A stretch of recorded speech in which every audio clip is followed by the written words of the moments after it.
C'est bon? Bien. Bonsoir à toutes et tous. Bienvenue donc pour la séance du conseil municipal du 28 février 2024. Je vais commencer par l'appel des présents et des représentés. Alors, Christian Amat, Fabien André, Alain Barbe, présent. Nadège Benaïm Isser a donné une procuration à Bertrand Bonnard. Présent. Bertrand Bonnard. Présent. Sébastien Bourrin. Corinne Cabane. Faustine Delambre. Afida El Ghari. Jacques Ferrer.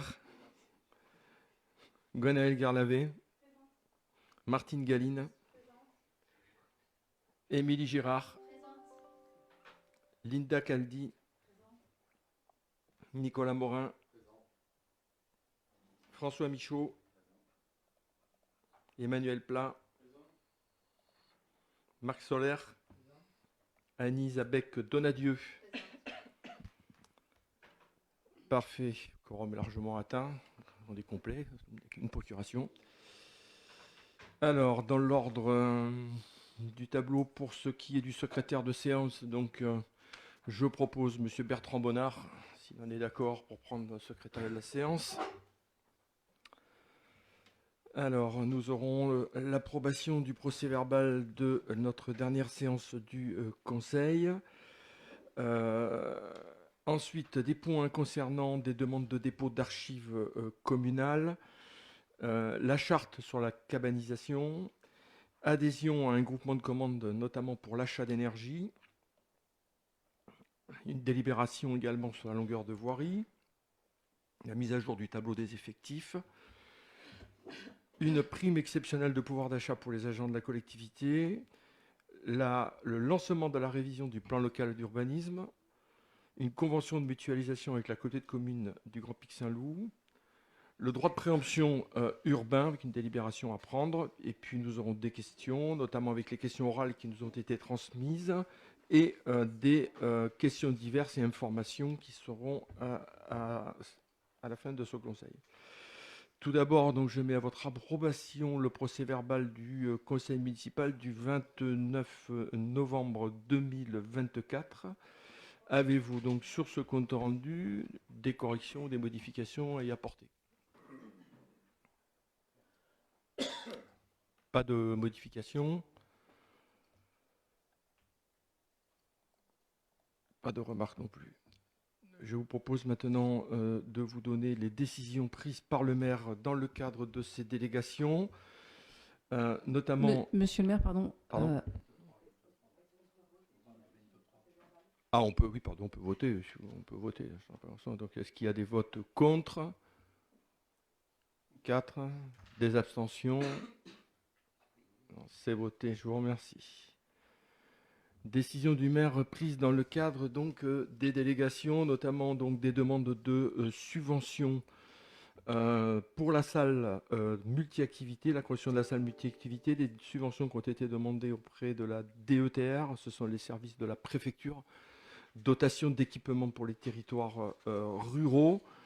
Il y a également dans le même ordre une subvention demandée au département dans le cadre de la construction de cette salle multi-activité à deux niveaux, au niveau de la construction de la salle et aussi au niveau des abords, et notamment sur tout ce qui concerne les voiries de desserte.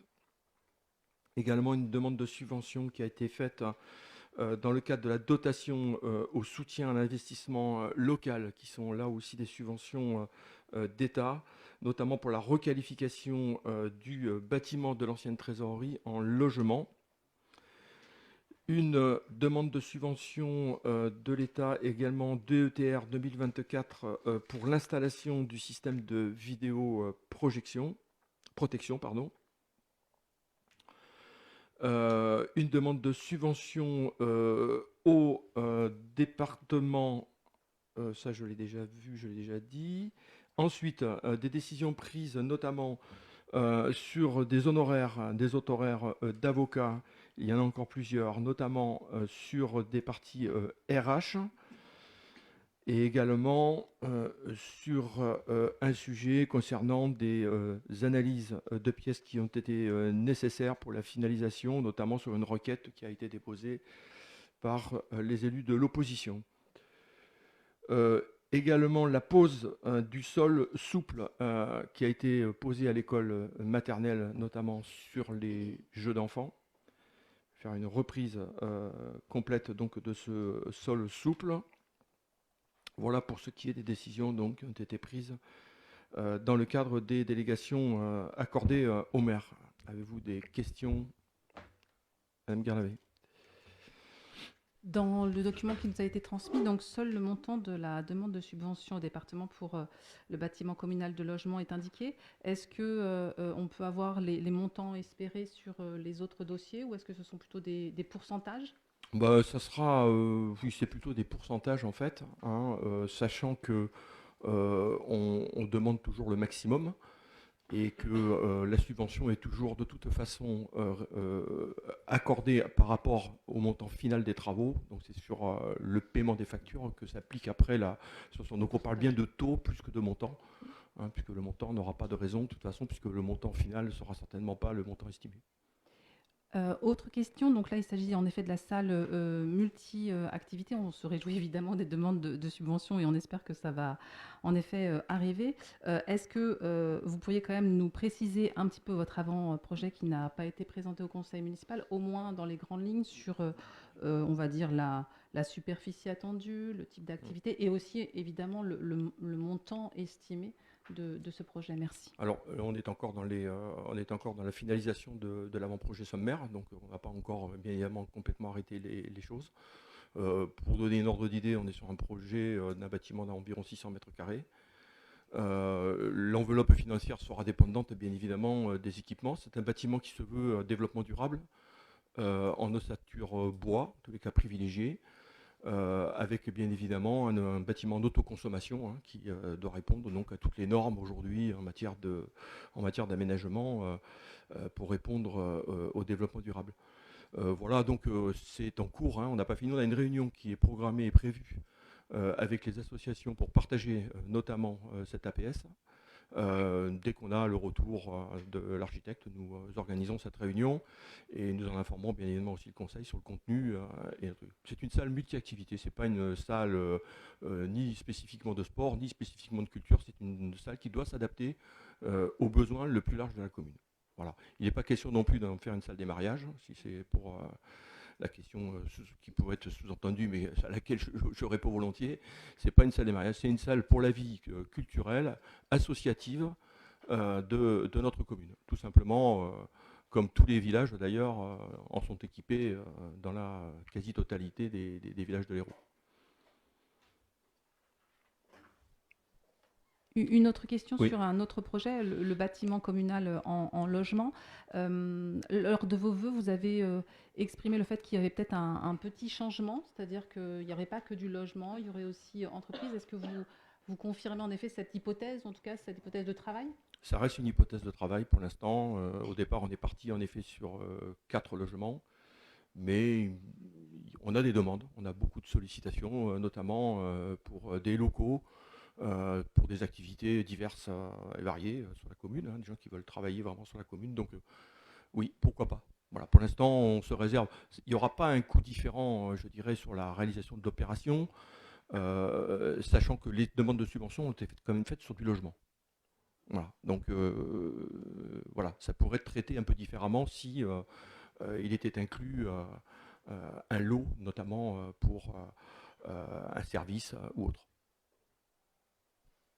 Et notamment, là, comme il y a une demande de subvention auprès du département, ça veut dire qu'en effet, c'est des logements. Alors, je ne sais pas si c'est des logements sociaux ou si c'est des logements à prix accessible. On imagine que si le département, dont l'action principale, c'est de l'action sociale et mobilisée, c'est qu'en effet, il y a l'envie dans ce projet de faire de On, l'accession, en tout cas. on devrait. Bon, le but, c'est pas de revendre ces locaux, c'est de les louer. Hein, c'est de créer du locatif qui manque de manière assez cruelle, hein, sur la commune.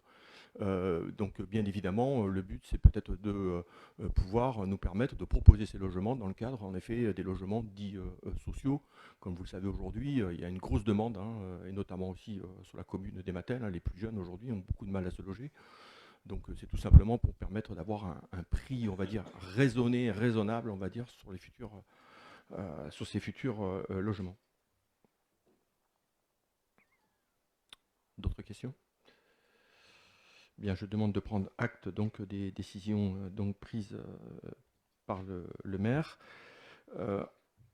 Ensuite, les décisions d'intention d'aliéner, notamment quelques cessions sur des maisons individuelles, hein, dans lesquelles nous intervenons très rarement, quasiment jamais, notamment sur le chemin des Moulières, une maison, également sur Pêcherbeau, et puis des petites opérations, notamment de régularisation, notamment sur la rue des Remparts, et puis des terres agricoles sur Malpaillasse et les Rebelles. Voilà ce qui a été présenté. Le droit de préemption urbain n'a pas été utilisé par la commune. S'il n'y a pas de questions, je propose donc au Conseil de prendre acte donc, de cette communication. J'arrive au point 1, demande de dépôt d'archives communales. Alors, le code du patrimoine, qui a été modifié notamment par la loi du 7 juillet 2016, prévoit le dépôt aux archives départementales des archives des communes de plus de 2000 habitants. Donc, bon, comme nous avons dépassé ce seuil, nous nous sommes empressés de prendre à la fois contact donc, avec les archives départementales, de manière donc à sortir une partie des archives de la commune qui commençait à nous encombrer sérieusement. Donc avant de pouvoir sortir ces archives, il a été nécessaire de faire un tri. Il a été réalisé avec une personne donc, que nous avons spécialement recruté pour cela.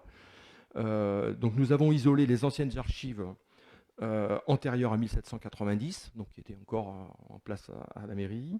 Également des archives centenaires et l'état civil de plus de 120 ans qui ont été écartés.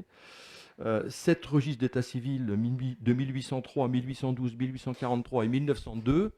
Ouais, ce n'étaient pas des archives très récentes, donc on ne peut pas dire qu'on les consultait tous les jours.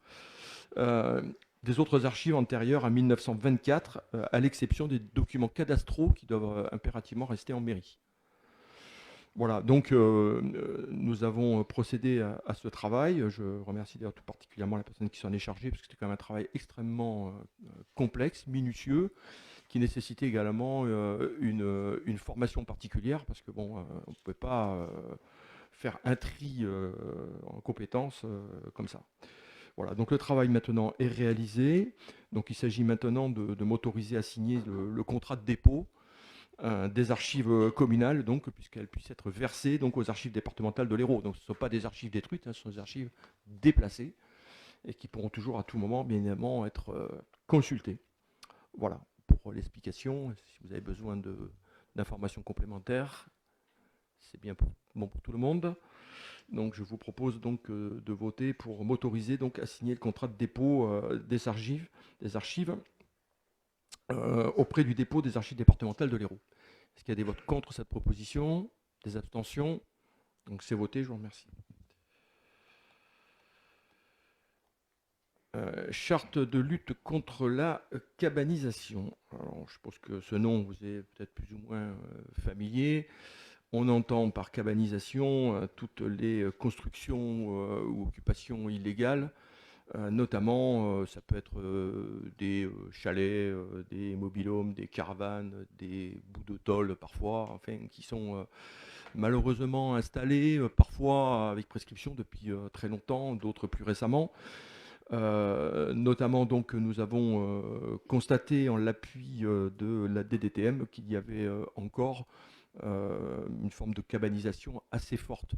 C'est une opération qui se mène au niveau du territoire du Grand Pic Saint-Loup et qui concerne toutes les communes du Grand Pic Saint-Loup, mais qui vont très largement au-delà, puisque le département de l'Hérault et notamment la préfecture a souhaité qu'il y ait un travail de réaliser sur ces problèmes de cabanisation qui échappent bien évidemment aux règles d'usage et qui sont des infractions à l'urbanisme. Donc il s'agit là tout simplement de travailler avec les services de l'État avec la DDTM notamment, et également avec la police rurale, donc qui va être chargée d'inventorier l'ensemble de ces cabanisations.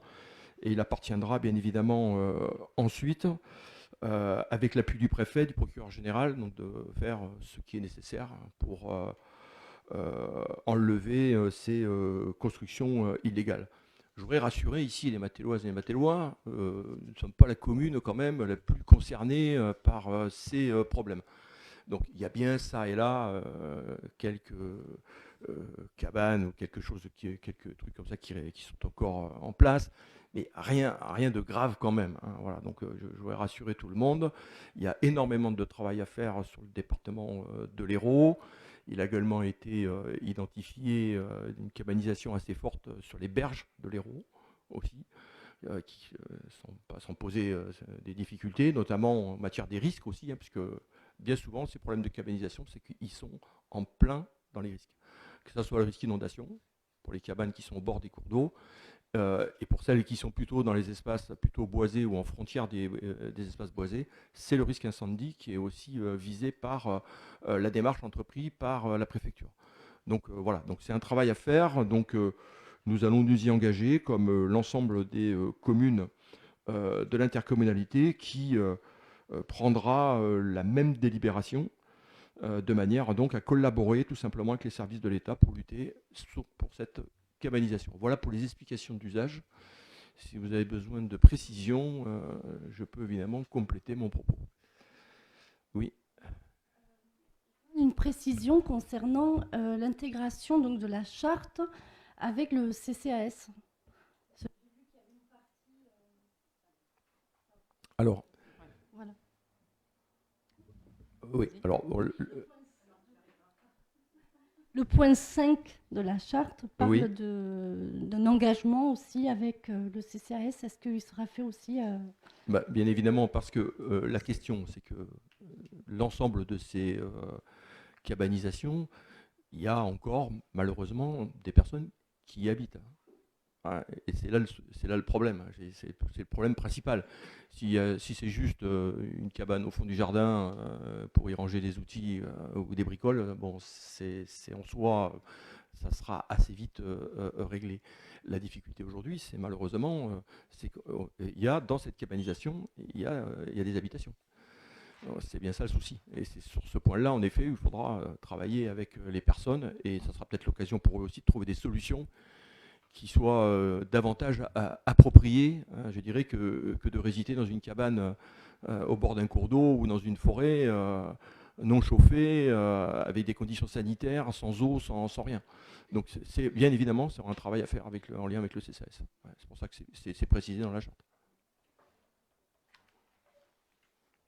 D'autres questions ? Donc, je vous propose donc de m'autoriser donc à engager donc cette démarche avec la communauté de communes et de valider ainsi donc l'adhésion à la charte départementale de lutte contre la cabanisation. Est-ce qu'il y a des votes contre ? Des abstentions ? C'est voté, je vous remercie.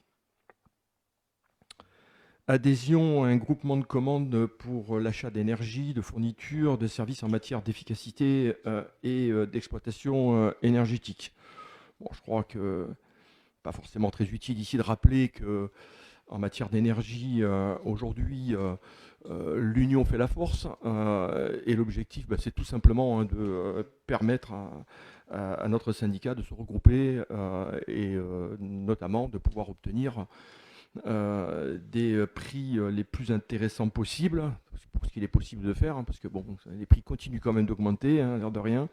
Donc l'objectif, en effet, c'est de se grouper avec le GAR pour porter un groupement de commandes permettant donc bien de réduire les coûts tout simplement d'achat d'énergie. Voilà, je vous fais court. Je pense que vous avez tous compris le sens de cette délibération. Je rappellerai ici que le syndicat Aéroénergie est un syndicat précieux pour les collectivités de l'Hérault et visiblement, s'il en est de même pour les départements du Gard, Donc, je pense qu'on aura ensemble l'occasion de pouvoir travailler sur des groupements de commandes avec des prix préférentiels qui nous seront forcément intéressants. À minima, au moins de bloquer les prix, ce sera déjà bien, et voir si on peut les réduire, ça sera encore mieux. Voilà les objectifs qui sont attendus, je dirais, par cette mutualisation des procédures de passation des marchés pour les commandes d'achat d'électricité. Est-ce que vous avez des questions sur ce point? Non? Oui? Électricité et gaz? Électricité et gaz.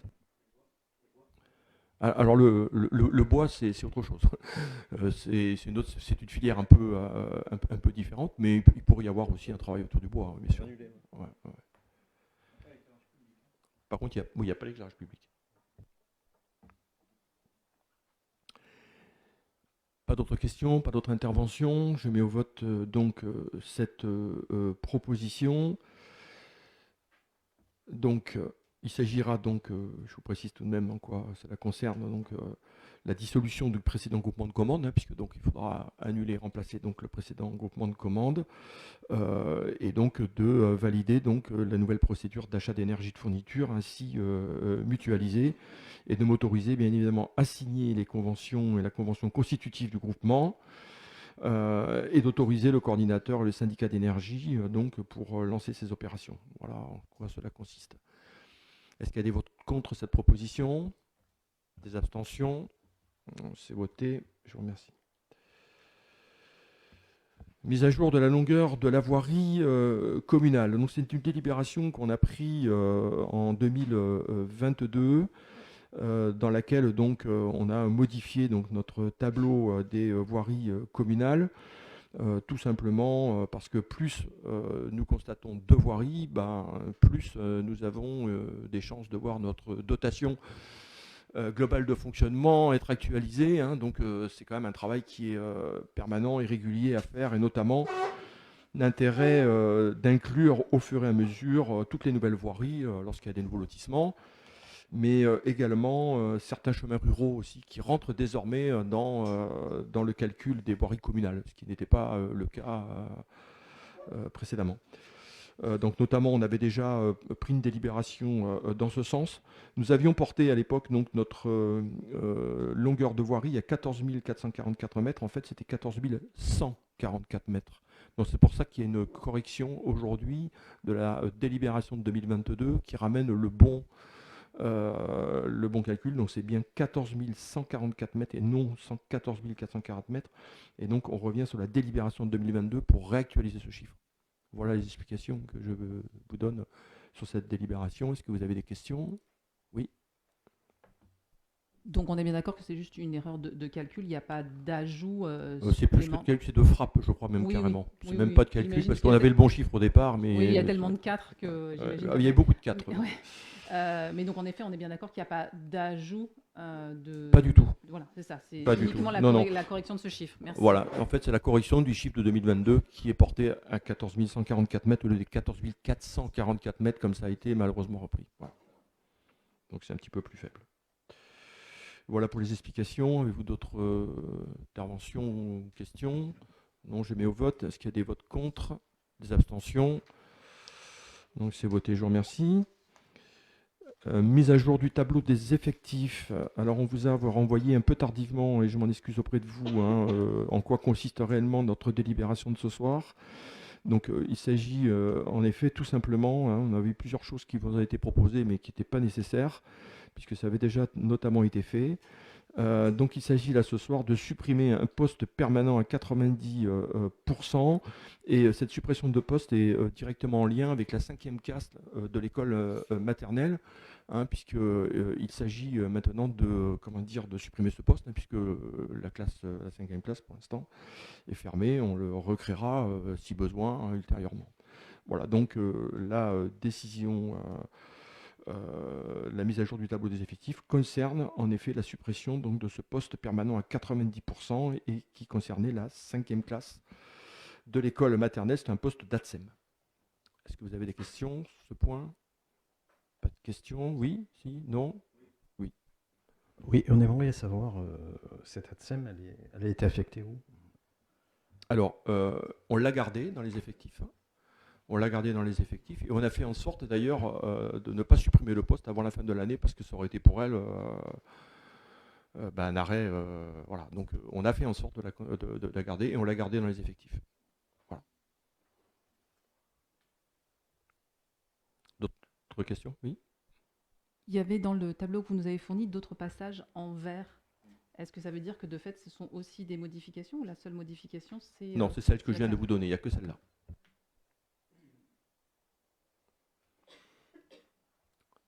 Pas d'autres questions? Je mets au vote donc la modification du tableau des effectifs. Oui, oui, je t'en prie. Je peux me permettre, on a constaté aussi qu'il y avait toujours le poste de la police municipale. Qui avait toujours, pardon, Le poste de la police municipale, oui. Et qui est toujours? Oui. Oui, oui, je ne l'ai pas supprimé encore. Ah, d'accord. Bon, vous voyez que tout est possible encore. Oui. Non, c'est pas une erreur, quoi. Non, c'est pas une erreur. Ok. D'autres questions? Non. Donc je mets au vote donc la modification du tableau des effectifs tel que présenté. Est-ce qu'il y a des votes contre? Des abstentions? 4 abstentions.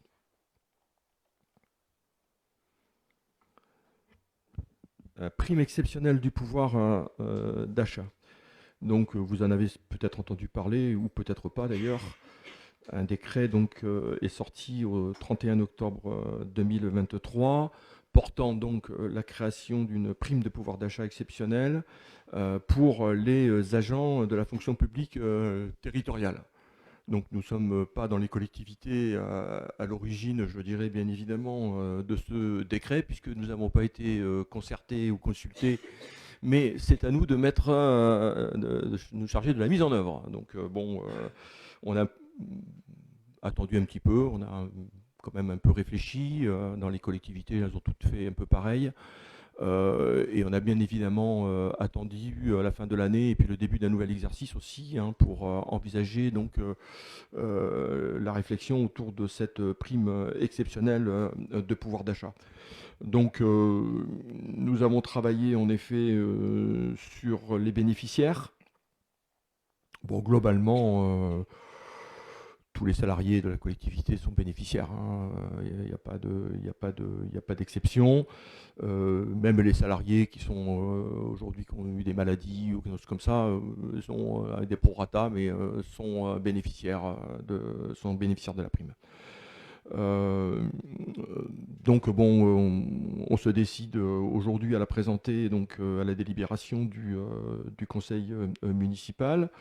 Il y a quelques, je dirais, agents de fonction publique exclus, mais il n'y en a pas qui sont concernés par notre commune, donc ce n'est pas très utile de l'évoquer ici.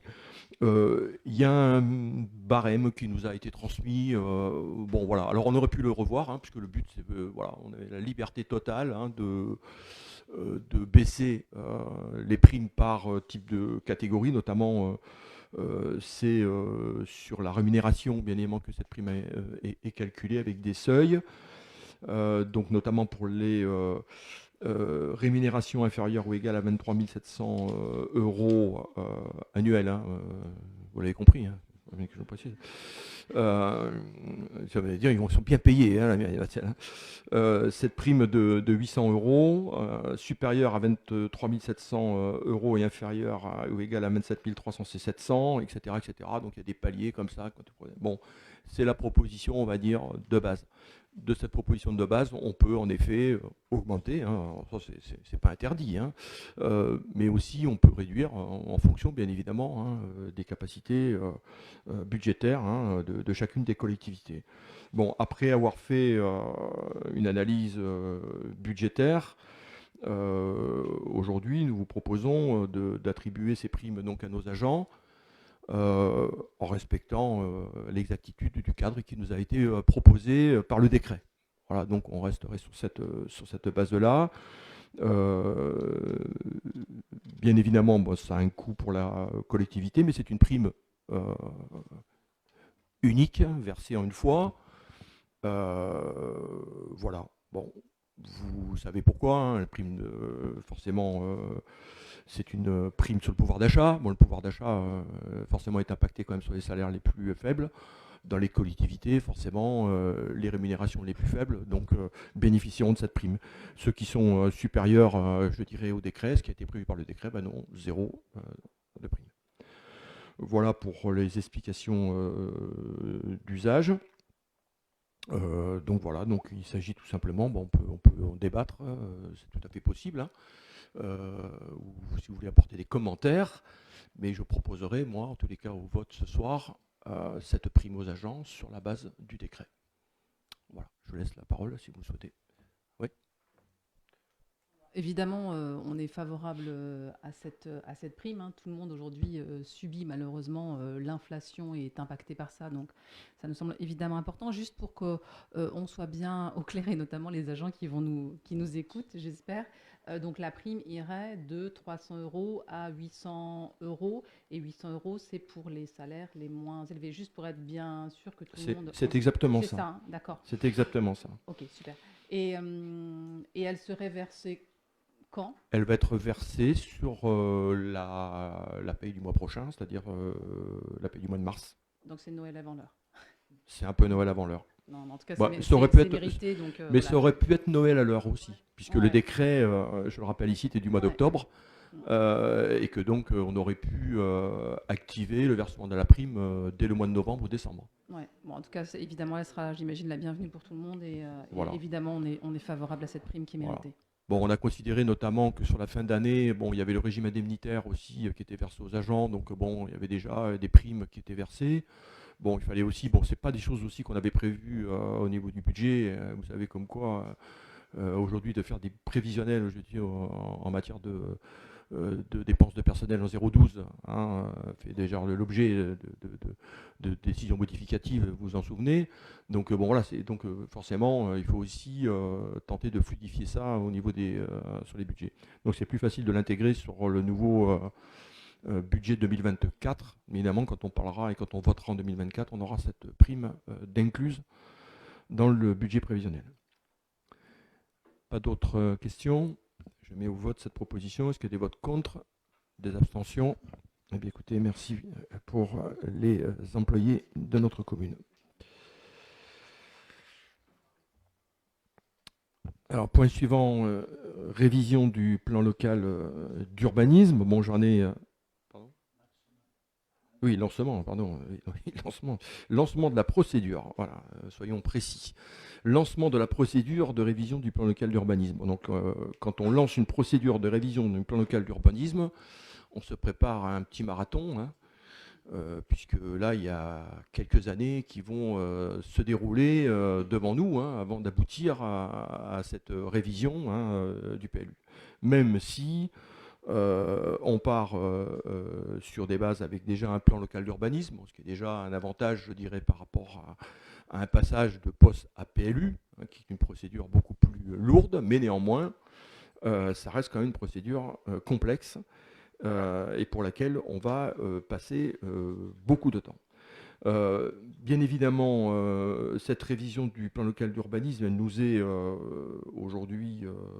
elle est contrainte, hein, elle est obligée, on ne peut pas y échapper, notamment avec les orientations du schéma de cohérence territoriale, hein, les prescriptions notamment du SCOT Haute-Vallée de l'Hérault, approuvé le 8 janvier 2019 et qui est depuis exécutoire depuis le 21 mars. Et il y a également le plan local de l'habitat qui est arrivé, c'est pour ça qu'on ne voulait pas le lancer avant, parce qu'on aurait été obligé de réviser ou de faire une révision d'une modification d'une révision. Bon, c'est déjà assez contraignant. Donc là, maintenant, on peut considérer que c'est stabilisé au niveau du SCOT, déjà, ça c'est déjà pas mal, du PLH. Donc on peut se lancer dans une révision de manière plus sereine. Bien évidemment, dans l'ensemble des lois qui sont rappelées, hein, notamment pour lancer...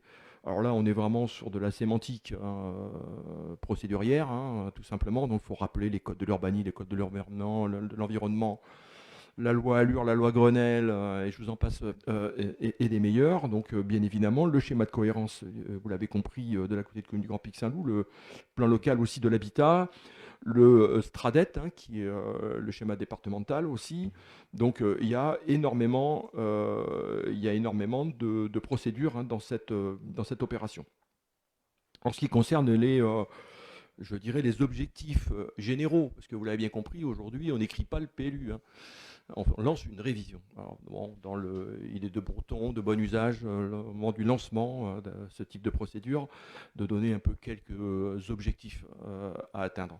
Ce travail sera fait, bien évidemment, dans le projet d'aménagement durable, hein, qui sera travaillé, notamment avec une commission spéciale dont je parlerai tout à l'heure, qui sera aussi installée. Les objectifs, conforter et adapter l'offre de logement. Vous savez que le logement aujourd'hui est devenu un souci majeur, notamment pour l'ensemble de nos populations, mais pas seulement, également pour l'ensemble des collectivités locales et territoriales, puisqu'aujourd'hui, il va falloir adapter le logement aujourd'hui aux besoins des populations. Et c'est une feuille de route qui est particulièrement complexe. Corréler l'ensemble des projets à une nécessaire maîtrise de la consommation de l'espace et de l'artificialisation des sols. Hein, le zéro artificialisation net, vous l'avez tous entendu parler, le fameux ZAN. Eh bien, tout ça, c'est des belles paroles, mais il faut être actif, hein, aussi. Ce qui veut dire, en deux mots, d'éviter de consommer de nouvelles terres agricoles, de préserver l'agriculture et l'environnement, et de faire en sorte d'optimiser au mieux les espaces urbains tels qu'ils sont aujourd'hui construits. Donc c'est de favoriser en effet la division parcellaire et c'est de faire en sorte d'occuper déjà tout ce qui est dans la périphérie construite. Donc bon, ce travail, nous ne sommes pas les seuls à le faire, tout le monde va le faire. Cela n'exclut pas la possibilité d'envisager des zones d'aménagement, mais bien évidemment, elles devront passer par l'ensemble de ces contraintes et ces rappels de ces textes qui sont extrêmement précis. Donc voilà, donc il y a tout ce travail à construire, préserver nos espaces naturels, notre patrimoine naturel aussi, l'environnement de la commune, faire en sorte aussi d'intégrer l'ensemble des plans de prévention, risques, tous, inondations particulièrement et feux de forêt, ce sont les deux qui nous concernent, mais bon, il n'y a pas que cela. Mettre en valeur évidemment le patrimoine bâti et engager également une démarche autour des énergies renouvelables et du développement durable, notamment en augmentant toutes les performances de nos bâtiments. Donc ça vaut pas seulement sur les bâtiments existants, mais ça vaut aussi sur toutes les nouvelles constructions devront intégrer des notions de développement durable. C'est ce que nous faisons d'ailleurs depuis. Donc on est plutôt bon élève en la matière. Préserver l'activité agricole, j'insiste là-dessus parce que c'est un des éléments majeurs aussi sur lesquels nous aurons à travailler. Alors pour ce faire, nous allons constituer une commission de suivi des travaux de révision du PLU avec l'ensemble du conseil municipal. Donc je reviendrai vers vous pour la constitution donc, de cette commission qui sera la commission de suivi et sur laquelle donc, on se réunira assez régulièrement, je pense. Enfin, au rythme hein, de ceux qui seront là évidemment pour nous aiguiller et nous conduire, je dirais, sur cette procédure. Il y aura un registre, bien évidemment, public qui sera ouvert en mairie pour recueillir les remarques et les propositions hein, qui seront également adressées, qui pourront être adressées aussi également par courrier à Monsieur le maire. Il y aura également l'organisation de 2 réunions publiques à minima. Ça peut être bien davantage, en tous les cas à chaque fois que ça sera nécessaire. Et puis nous aurons bien évidemment un bureau d'études pour nous aider, nous accompagner et coordonner l'ensemble de la démarche. Cela fera l'objet d'une consultation pour donc avec un choix à faire hein, qui sera bien évidemment opéré par la commission. Voilà en quoi va consister donc cette opération de révision du plan local d'urbanisme. Je rappellerai ici que notre plan local d'urbanisme a été opérationnel en 2006. Donc, vous voyez que bon, il a quand même bien tenu. Hein, donc, je m'en félicite parce que c'était un des premiers documents d'urbanisme PLU sur ce territoire. Et il y a encore des communes qui sont encore en poste. Hein, et il y en a encore beaucoup qui sont en carte communale. Et il y en a qui sont en rien du tout. en règlement, en RNU, règlement national d'urbanisme, et je vous garantis que là, tout est possible. Hein. En RNU, tout le monde peut tout faire. Hein. Donc là, ça, c'est vraiment la dernière chose à faire. Donc voilà, bon, j'en avais souvent évoqué un truc, j'attendais le temps idéal pour le faire. La stabilité aujourd'hui du SCOT, même si le SCOT sera révisé, hein, parce que le SCOT, ça a une durée de vie, c'est pareil, hein, ça bouge. Hein. Le SCOT sera certainement aussi révisé d'ici peut-être 2 ans, mais en attendant, on aura bien avancé sur notre procédure et je pense que ça sera très bien pour la commune d'Ématel.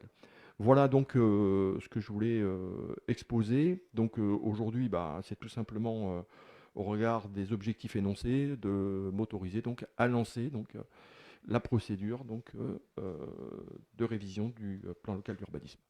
Je réponds à vos questions bien sûr.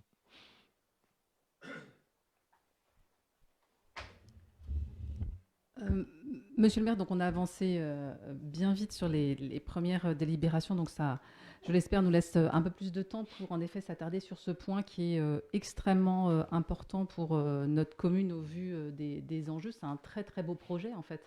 La révision d'un PLU, c'est quel avenir on veut pour notre commune et travailler sur du long terme. On aurait 4 points qu'on aimerait évoquer avec vous. D'abord, à juste titre, vous avez parlé d'un marathon. Peut-être faire un petit peu de pédagogie et expliquer comment se déroule là à partir du lancement en fait de cette révision, peut-être un petit peu au moins les grandes étapes attendues avec une forme, pas de chronologie hyper précise, mais au moins expliquer en effet comment tout ça va potentiellement se dérouler, s'il vous plaît. Alors bon, on va en effet, la première chose à faire, c'est de recruter un bureau d'études pour donc nous accompagner sur l'ensemble de la démarche. Le bureau d'études sera bien évidemment chargé de la coordination du travail, mais bien évidemment, ce n'est pas au bureau d'études d'écrire la révision du PLU.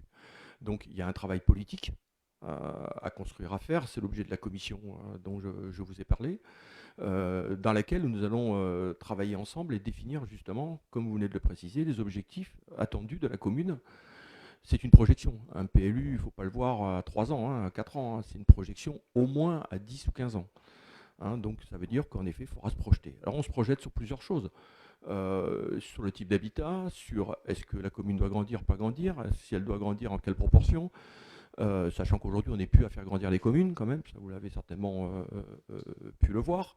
Quel type d'habitat aujourd'hui pour s'adapter à ces changements et à ces restrictions de consommation aujourd'hui d'espace.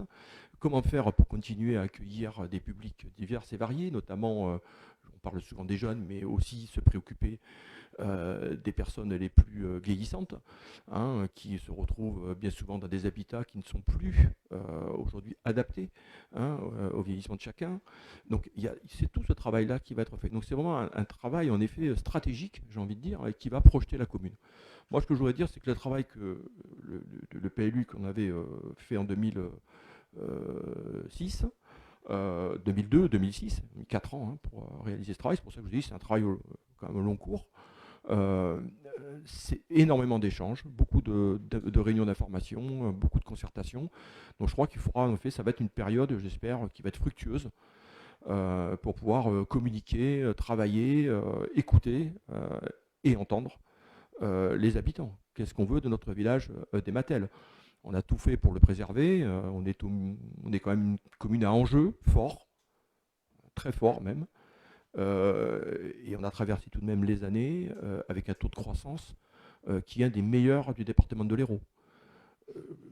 Mon vœu, ça serait de continuer à travailler de la même manière. Mais pour autant, il faut aussi s'adapter aux besoins. Et voilà. Donc c'est tout un travail à faire. C'est un travail, moi, je n'ai pas la recette et je n'ai pas la solution finale. Ce travail, c'est un travail collectif qu'on va faire tous ensemble et qu'on va partager avec les Matéloises et les Matélois. Autre point qu'on aimerait évoquer, c'est comment s'insère dans ce processus l'étude urbaine qui a été faite et pour laquelle vous avez fait une présentation lors d'une présentation publique. Comment ça s'insère et comment ça s'articule en fait par rapport à ça? Alors, l'étude urbaine, c'est un petit bout en fait qui va pouvoir être intégré dans le plan projet d'aménagement et développement durable. Voilà, ça reste qu'une petite partie, puisque il n'est que sur une partie du village. Et l'étude urbaine, je le rappelle ici volontiers, était ciblée sur le patrimoine. Hein, la première opération, c'était surtout la partie patrimoine, et notamment la requalification du patrimoine vieillissant de la commune. Il y avait également tout ce qui était circulation principale, la traversée du village, hein, jusqu'à la sortie, entrée, sortie, traversée. Donc tout ça, bien évidemment, sera repris dans le cadre du PLU. Ces éléments-là sont très utiles, puisque l'étude urbaine, vous l'avez vu, elle a quand même mené une réflexion assez large, hein, et que le périmètre de l'étude a largement été dépassé.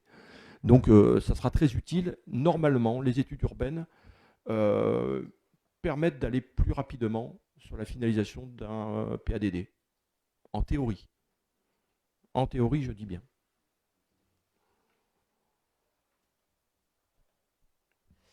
Le troisième point qu'on aimerait évoquer, c'est sur la question de la concertation. Vous l'avez dit vous-même, vous appelez de vos voeux la concertation la plus large possible. On avoue que dans la formulation de la délibération, c'est pas forcément ce que l'on ressent. On ressent pas forcément une concertation extrêmement développée. On aurait quelques propositions d'amendement en ce sens. Tout d'abord sur la question du registre par écrit, on aimerait savoir si, enfin nous en tout cas on propose qu'il y ait aussi la possibilité de faire des remarques de façon dématérialisée pour les gens en effet qui ne pourraient pas se déplacer à la mairie, venir écrire, etc. Est-ce qu'il est possible d'imaginer un moyen par Internet de déposer en fait des remarques, comme dans le cadre par exemple d'enquête publique. Quand il y a une enquête publique, on peut en effet faire ça par Internet et faire aussi, deuxième proposition d'amendement, qu'ils ne vous adressent pas seulement leurs propositions par courrier, mais également par courriel, avec évidemment accusé-réception de votre part. Déjà, ça c'est une première proposition d'amendement. Je ne suis pas contre le fait qu'on puisse utiliser les moyens de communication modernes. Hein. Je crois qu'on les utilise tous les jours au quotidien et je pense que sans eux, on serait bien isolé aujourd'hui. Hein. Non, moi, j'ai pas d'objection particulière à ça.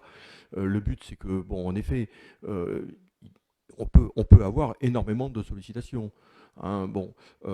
Je privilégie aussi pour ce type de démarche, je pense que c'est quand même important de le rappeler, il y aura en effet des réunions publiques qui seront prévues et c'est très important aussi de pouvoir être dans une démarche d'échange. Hein, enfin, pour moi, la concertation, c'est aussi ça et je pense que dans l'échange, on apporte davantage de réponses hein, qu'une simple posée qu'on ne sait pas toujours trop comment l'intégrer ou l'analyser et quelle réponse on doit y apporter puisqu'on ne peut pas répondre non plus seul. C'est pas le but non plus. Voilà, donc je pense que d'augmenter le nombre de réunions publiques notamment et d'aller à la rencontre des citoyens, je pense que c'est aussi une démarche intéressante qu'il faut privilégier. Est-ce que sur cette première proposition, en effet, on peut amender votre texte, en tout cas sur le fait d'utiliser des moyens plus modernes, ou est-ce que pour l'instant, ce n'est pas à l'ordre du jour, juste pour être bien clair hein, par rapport à la délibération?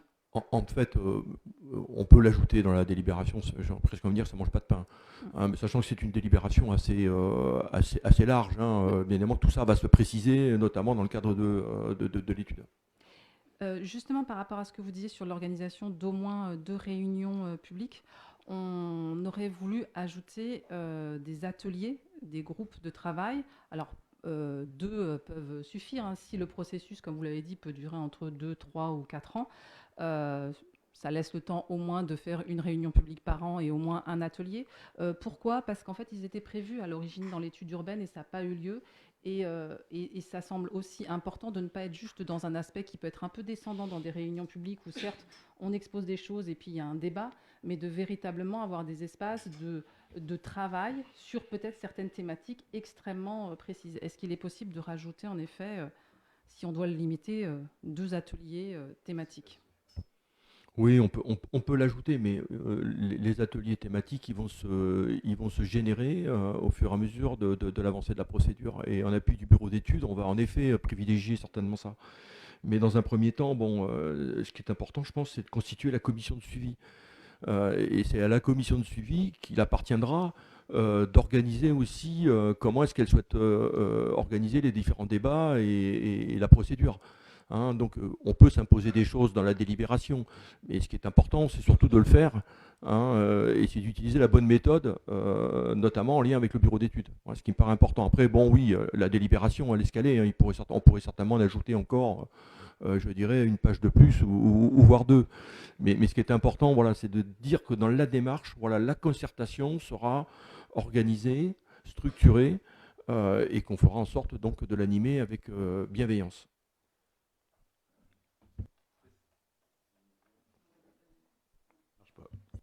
Si, c'était bon. Ouais. Pardon. Dans votre esprit, la commission, ça regroupe combien de personnes, par exemple, autour du conseil municipal? Est-ce qu'il y a des personnes hors conseil municipal ou est-ce que c'est strictement dans votre Non, esprit, alors, ça fonctionne comment? Alors la commission, là, ça c'est quand même une procédure qui appartient aux élus municipaux, hein. On est élus pour ça, hein. Donc ça c'est vraiment, c'est à nous, hein, de constituer cette commission et de créer ce groupe. Donc bon, par expérience, il ne faut pas être 50, hein, ça ne sert à rien, on ne travaillera pas. Ça n'empêche pas qu'après on puisse isoler, comme vous l'avez très clairement expliqué, des groupes de travail thématisés de manière à ce qu'il y ait de la production qui puisse être faite pour ne pas solliciter en permanence, je dirais, uniquement cette commission. Donc ça, il faut l'organiser, il faut le structurer. Je vous avoue qu'aujourd'hui, je n'ai pas encore les réponses sur ça. Mais le but, bien évidemment, c'est de le rendre le plus dynamique possible. Et efficace surtout. Hein, parce que bon, la réunionnite aiguë, bon, j'y suis pas vraiment un grand fan, hein. Donc je sais que voilà, il vaut mieux qu'on soit un groupe de travail bien constitué avec chacun représentant différentes personnes.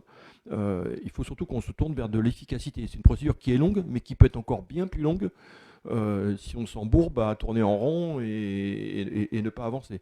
Il faut aussi que ça soit bien cadencé, j'ai envie de dire, hein. Et dans l'idéal, c'est presque faire un rétro-planning et tenir un petit peu ces différents éléments. Dernier point qu'on souhaitait évoquer, c'est en effet le choix du bureau d'études. Qui en fait choisira ce bureau d'études? Est-ce qu'en effet c'est bien la commission ou est-ce que ça sera une proposition de la commission au conseil municipal, sachant que finalement la commission est peut-être exactement la même chose que le conseil municipal? Alors, déjà, on va, comment dire, il faut qu'on évalue déjà quel montant, quel est le coût de ça. Ça peut varier, hein. C'est pour ça que je dis ça, parce que, alors ça peut être 40 000 euros, mais ça peut être 100 000, hein. Hein, ça peut être 150 000. Voilà, donc bon, aujourd'hui, il va falloir établir un cahier des charges, le cahier des charges qui va fixer quelque part à peu près le niveau de rémunération attendu, hein, de cette. Donc ça va conditionner derrière, mais évidemment, le mode d'attribution, hein, c'est-à-dire, voilà, est-ce qu'on va être dans des devis, est-ce qu'on va être dans une consultation d'appel d'offres, est-ce qu'on va être. Tout ça, il va falloir le définir en fonction du seuil qui sera déterminé par le montant de la prestation. Oui, Emmanuel. Oui, donc du coup, juste par rapport à ce que vous disiez tout à l'heure, dans l'éventualité où on acterait là, sur le moment la possibilité de procéder par courriel pour faire des remarques, donc le formulaire, de toute façon, qui est en ligne sur le site de la mairie, le permet, hein. Il permet aussi d'intégrer des fichiers, des pièces jointes à motiver. Et donc, si dans le principe on accepte ce type de courriel, il faudrait quand même qu'il soit motivé par une pièce d'identité de façon à ce que ce ne soit pas anonyme. Et donc, on a la possibilité de l'intégrer, passer par le formulaire de contact qui se trouve sur le site ou par la procédure de signalement des deux façons. Et après, vous avez aussi de toute façon les différents mails si on voulait s'adresser directement à l'urbanisme ou à Christian Amat qui est le référent. Voilà, c'était juste pour la petite précision. Après, c'est une procédure qui va très loin après au niveau de la concertation, hein, puisqu'il y aura également une concertation et une communication à faire avec les communes voisines, hein, qui auront un droit de regard, hein, sur notre procédure. Il y aura également la communauté de communes, Grand Pic Saint-Loup, qui délibère, je dirais aussi sur la procédure de révision de PLU. Les associations aussi, associations locales, associations d'usagers. Les associations de protection de l'environnement. Enfin, il y a quand même une liste quand même assez copieuse, hein, d'établissements et de commissions à contacter, hein. voilà, qui viennent s'ajouter, bien évidemment, notamment sur les parties agricoles. L'INEAO, par exemple, voilà, est intégré dans. Donc, il y a quand même c'est une procédure que je dis qu'elle est lourde, elle est lourde aussi dans ce sens-là, hein, c'est-à-dire qu'il ne faut rien oublier, et c'est beaucoup d'étapes, beaucoup d'étapes.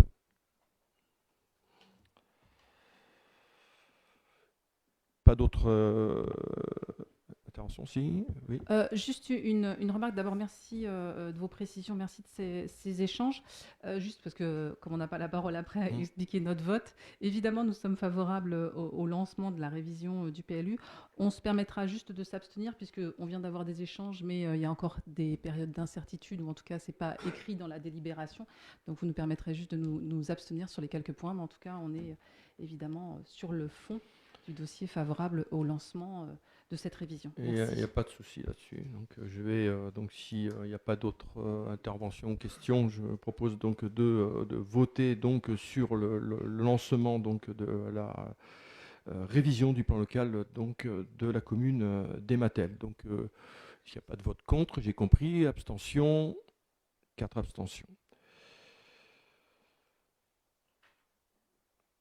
Point suivant, convention pour la mise à disposition d'outils dans le cadre de la mutualisation. Donc c'est une convention avec la communauté de communes. Donc comme vous le savez maintenant, donc la communauté de communes a instauré un schéma de mutualisation depuis 2015 qui suit son chemin. Et en 2020, donc elle a souhaité faire évoluer donc ce schéma de mutualisation. Donc on avance tout doucement avec des mutualisations qui s'accélèrent. Notamment, on travaille désormais sur tout ce qui est prestations, également informatique, logiciel, outils, bureautique, informatique, etc. Donc là aussi, bon, le but c'est aussi de créer quelques groupements de commandes, des échanges d'ingénierie ou autres qui sont précieuses dans les communes qui n'ont malheureusement pas toujours les personnels en compétences sur tous ces niveaux. Et donc ça permet tout simplement de faire quelques économies d'échelle. Donc le but, c'est tout simplement de se rejoindre, je dirais, les communes au travers de cette convention de mise à disposition d'outils dans le cadre des mutualisations avec la communauté de communes du Grand Pic Saint-Loup. Est-ce que j'ai été clair? Oui, bon, c'est déjà pas mal. Pas de questions, je suppose. Qu'il y a des votes contre, des abstentions. C'est voté, je vous remercie. Alors, instauration du droit de préemption urbain. Alors, le droit de préemption urbain a été pris par la commune il y a très longtemps, notamment en 1988, approuvé le 25 août 1988. Donc, je vous avoue que ce n'est pas moi qui l'ai pris. Peut-être que Jacques était au conseil, non? Ah, donc c'était ton travail, bravo. Donc, vous avez donc pris donc, le droit de préemption de la commune, mais seulement, entre-temps, on est passé en PLU. Mais jamais personne ne nous a demandé de reprendre cette délibération. Et quand on change de document d'urbanisme, il aurait fallu qu'on prenne de nouveau une délibération visant donc à utiliser le droit de préemption. Alors pourquoi aujourd'hui, vous allez me dire, parce que bon, il y a du temps passé quand même, depuis 2006. Bon, le demeurant, il n'y a jamais personne qui nous a sollicité sur le sujet, ni les services de l'État, ni personne. Donc pour vous dire que parfois... certains, bien évidemment, on ne maîtrise pas toujours tout dans les communes, mais pour autant, on n'est pas les seuls. Donc, tout simplement, aujourd'hui, je vous propose de prendre ce droit de préemption urbain parce qu'il pourrait y avoir une opportunité assez importante au niveau de la commune, notamment sur un droit de préemption qu'on pourrait avoir à utiliser.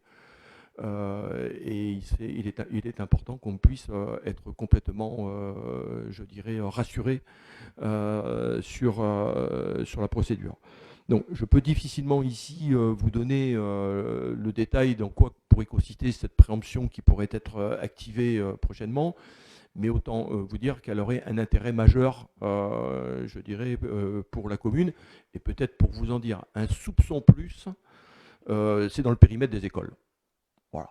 Je ne peux pas vous en dire davantage. Le but ce soir, c'est d'instaurer le droit de préemption urbain. Voilà, donc je vous demande, bon, on vous a rappelé, hein, vous avez vu la délibération, je pense que je vais pas vous donner tout le détail. Juste, monsieur le maire, on n'a oui. pas eu la délibération.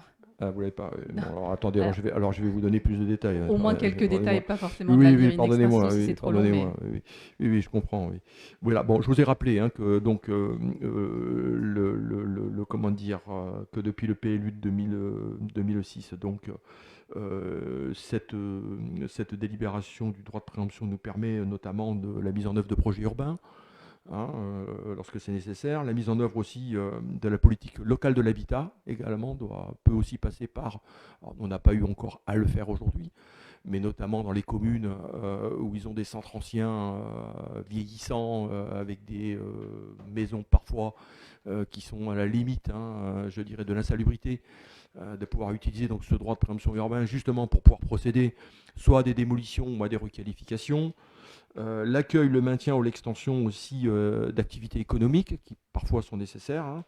Favoriser le développement des loisirs et du tourisme, les réalisations d'équipements et d'aménagements collectifs publics d'intérêt général également sont prévues dans le cadre de cette procédure, la lutte contre l'insalubrité, je viens de l'évoquer, permettre le renouvellement urbain bien sûr, et la sauvegarde ou la mise en valeur du patrimoine bâti et non bâti et des espaces naturels. Voilà en gros ce que nous autorise, je dirais, cette délibération donc, sur le droit de préemption urbain. Alors avec le nouveau PLU, on la reprendra. Mais le temps de la procédure... Alors, il faut savoir, ça peut-être je ne l'ai pas dit tout à l'heure, mais c'est pas grave, je peux le dire maintenant, puisque on est dans le cadre de droit de préemption. Le fait d'ouvrir la démarche de révision du PLU va nous octroyer la possibilité d'un sursis à statuer sur des opérations qui pourraient dès à présent ne pas être conformes aux orientations futures du PLU.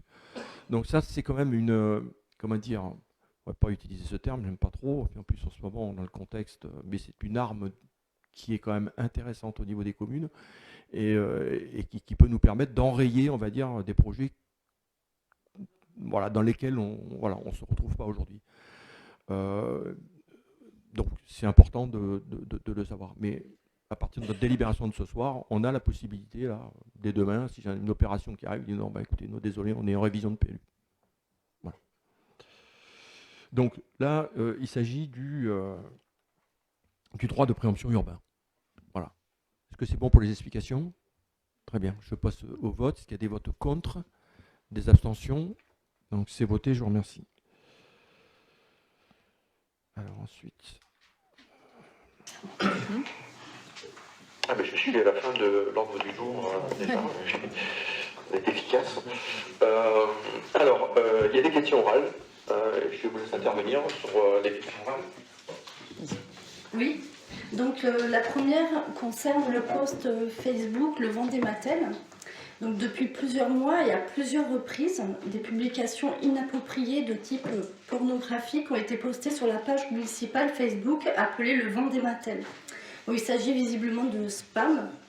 Nos élus ont signalé cet incident auprès du conseiller municipal en charge de la communication, mais toutefois ces posts réapparaissent régulièrement. Donc comment avez-vous prévu de mettre fin à ces publications ? Et est-ce que la mairie compte mettre en place un système de modération, voire d'autorisation préalable à tout poste, ce qui demanderait de rendre la page privée? Alors, Emmanuel va vous répondre. Allez, je vais répondre. Bon, du coup, pour faciliter la bonne compréhension là, des spectateurs, je fais juste un petit rappel sur le Vendée Matel. Donc, du coup, effectivement, c'est un groupe de communication à l'initiative de l'équipe municipale, pour ne pas dire majoritaire. Effectivement, on voulait pallier à justement le manque du Vendée Matel papier, mais ne pas non plus continuer à faire ce petit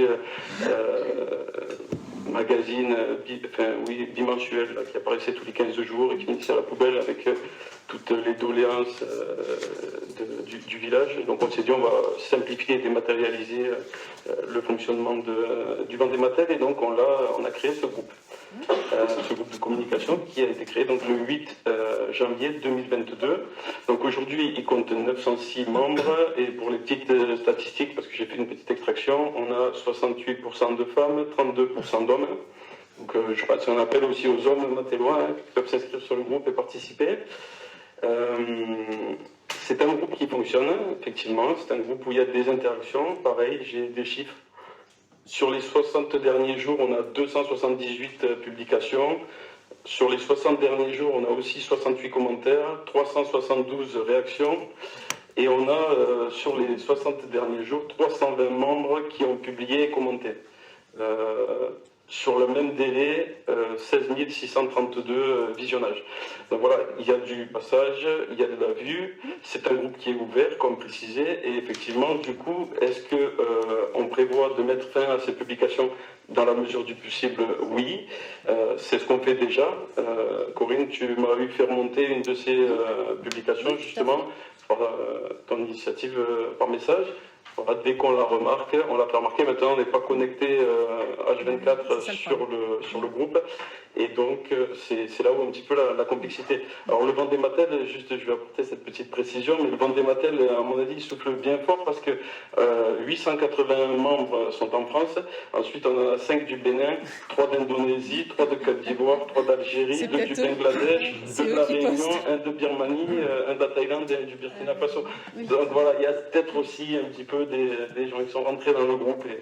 Et donc, on a un récalcitrant, même si on met toutes les actions possibles et imaginables pour les bloquer. Je ne sais pas si ils ont le moyen, par des VPN, de doubler les IP, mais ils arrivent quand même à passer au travers. Donc bon, on fait tout le nécessaire. Et pour répondre à la question, est-ce que la mairie compte mettre en place un système de modération? Il est déjà en place, puisqu'il fonctionne. On est 3 à être présents sur le groupe et à intervenir dès qu'on remarque ce genre de publication. Bon, après, je vous rappelle quand même que Facebook, il faut avoir plus de 18 ans pour s'inscrire sur Facebook. Donc les jeunes, normalement, attention, il faut l'accord des parents. Voire d'autorisation préalable à tout poste, ce qui demande de rendre la page privée. Alors, pour répondre à cette question, demande à rendre la page privée, non, pas forcément, elle peut rester publique. On pourrait effectivement censurer tout le monde d'office et puis modérer et accepter. Mais moi, je prends la nature humaine et j'ai pas envie d'appliquer une sanction générale.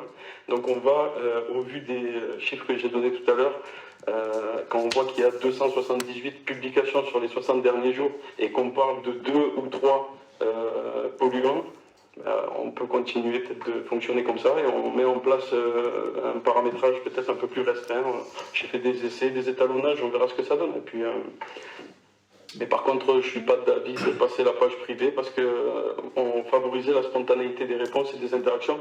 Si on commence à faire ça et à demander un accord préalable de quelqu'un pour toute question, celui qui va perdre ses clés ou chercher son chat, ça va être compliqué, quoi. Oui, est-ce que... Non, c'est parce que peut-être... Oui, en fait, c'est l'entrée, la demande qu'on ait la personne pour l'intégrer. Après, les échanges peuvent avoir lieu en toute spontanéité, en fait. Ça n'empêche pas.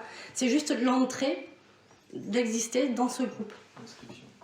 À l'inscription, voilà, c'est tout. Voilà, donc c'est ce que je disais, c'est que justement, si on le rend privé et qu'on valide les membres, imaginez que vous ayez perdu vos clés et que vous ne soyez pas des Mattel, peut-être que quelqu'un a mis une petite interaction en vous disant les clés sont à tel endroit, et si on ne fait pas partie du groupe, on ne le sait pas.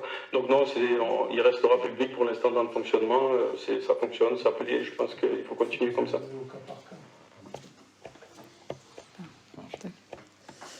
En tout cas, le but de cette question était surtout de rappeler la responsabilité pénale qui est celle en fait de la mairie et de la commune, et en particulier vous, monsieur le maire, c'est-à-dire qu'en effet, la publication de contenu pornographique, même si c'est évidemment à votre insu, pose un vrai souci de responsabilité vis-à-vis évidemment des gens qui sont sur la page. Donc c'était le but de notre intervention. Oui, et notamment donc Facebook a fait déjà un filtre d'office. Donc si effectivement vous les considérez pornographiques, ils sont à connotation et à incitation pornographique, mais ils sont floutés. D'ailleurs, j'ai des exemples, donc c'est pour ça qu'ils ne le sont pas forcément.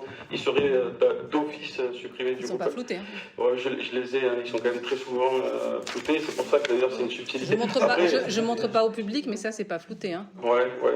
C'est de ça dont on parle. Pardon, excusez-moi, je ne montre pas au public. Hein, non, mais on parle de ça. J'en ai vu plusieurs et je vous dis qu'ils sont extrêmement explicites. Et là, je vous ai sorti le plus soft. D'accord. Voilà, on les enlève dès qu'on peut. On fait le nécessaire, hein, mais vous l'avez compris. Bien. Non, mais c'est pas, on ne remet pas en cause votre activité. C'est compliqué. Il y a un petit joueur, il y a quelqu'un peut-être qui connaît un peu plus les subtilités de l'informatique et qui les fait passer au travers. Mais on connaît la difficulté. En tout cas, on subit comme vous le désagrément. Il y a certainement quelqu'un qui s'en amuse un peu. C'est pas très malin. Le demeurant, c'est bien dommage. Bien, voilà pour la réponse à le premier point. Merci. Second point.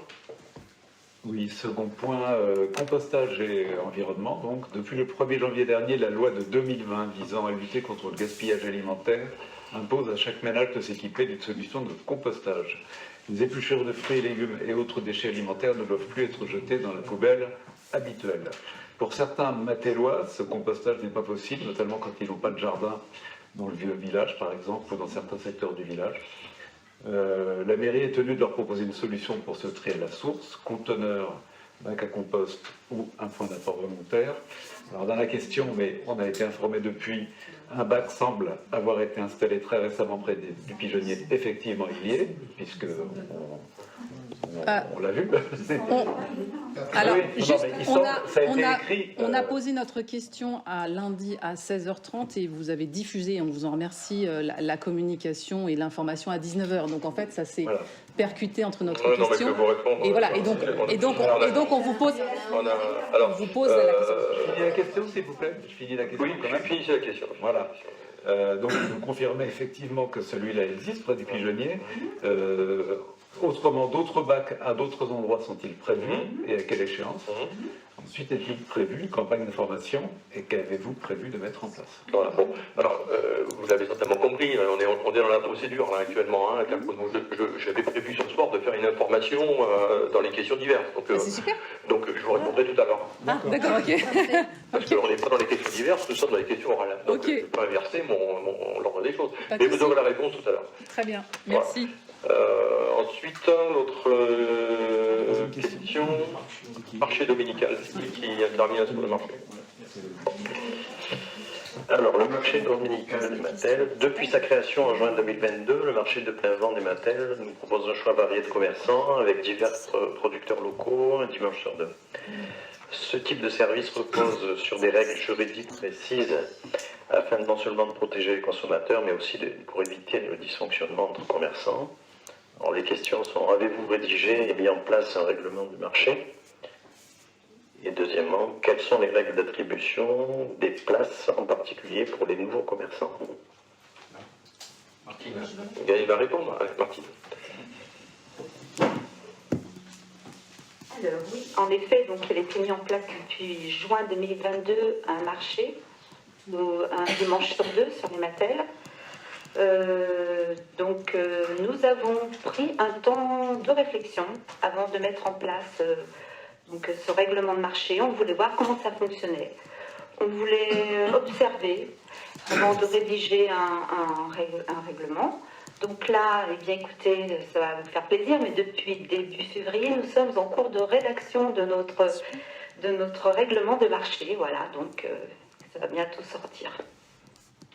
Deuxième question, quelles sont les règles d'attribution des places? Eh bien, nous sommes régulièrement sollicités de façon écrite par mail, sur le mail de la mairie. Donc, l'accueil mairie nous fait passer les mails. Nous sommes un groupe de travail dont Monsieur le maire fait partie. Et nous étudions chaque demande, nous regardons en fonction et on fait un choix en fonction de la qualité des produits qui nous sont proposés. Et puis on a une certaine cohérence aussi par rapport au marché, par rapport aussi à éviter qu'il y ait trop de doublons, et puis surtout en fonction des saisons, parce que comme vous avez pu le remarquer, là en hiver, le marché, eh bien, il est plus petit que l'été. Donc il ne faudrait pas qu'on ait que des food trucks avec des burgers et puis rien d'autre. Donc il faut arriver à jongler entre les demandes qui nous sont faites et puis à faire un marché cohérent, proposant des choses diverses, de qualité, donc aux habitants. Voilà, donc on a donc un groupe de travail et on décide ensemble de savoir si on intègre ou pas un commerçant. Et après, donc, on leur demande les documents administratifs qui sont donc nécessaires pour s'installer sur le marché. Et après, eh bien, comment on attribue les places. Il n'y a pas de place vraiment attribuée. C'est un marché libre dans son placement, à savoir qu'en fonction du nombre, parce que d'un marché à l'autre, on ne sait jamais combien de commerçants on va avoir. Il y a une relance qui est faite 8 jours avant le marché, qui est envoyée à tous les commerçants en leur disant qui s'inscrit. Donc ils nous répondent par mail. On fait le placement en fonction des dimensions qu'ils ont besoin. On fait de façon que ça soit cohérent et voilà. Et il n'y a pas de place bien définie par commerçant.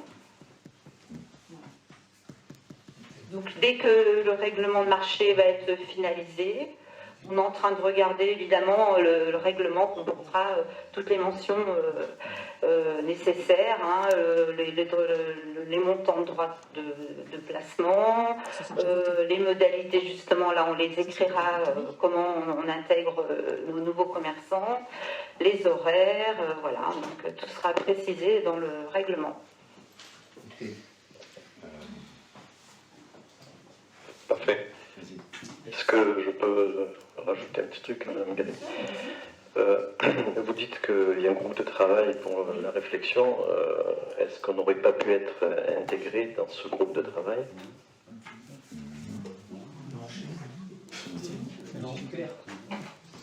C'est un projet qui a été porté par le groupe majoritaire, il faut le comprendre. Bon, après, c'est pas interdit non plus, mais voilà, bon, c'est fait comme ça. On est favorable. Attendez. J'ai pas plus à en dire. Juste, vous savez, si vous voulez participer au marché, vous pouvez, notamment tous les 15 jours, on vous y voit, mais on ne pourra jamais venir nous aider dans quoi que ce soit. Alors, si vous voulez qu'on relève ici, moi, avoir des gens autour de la table pour décider ou pour.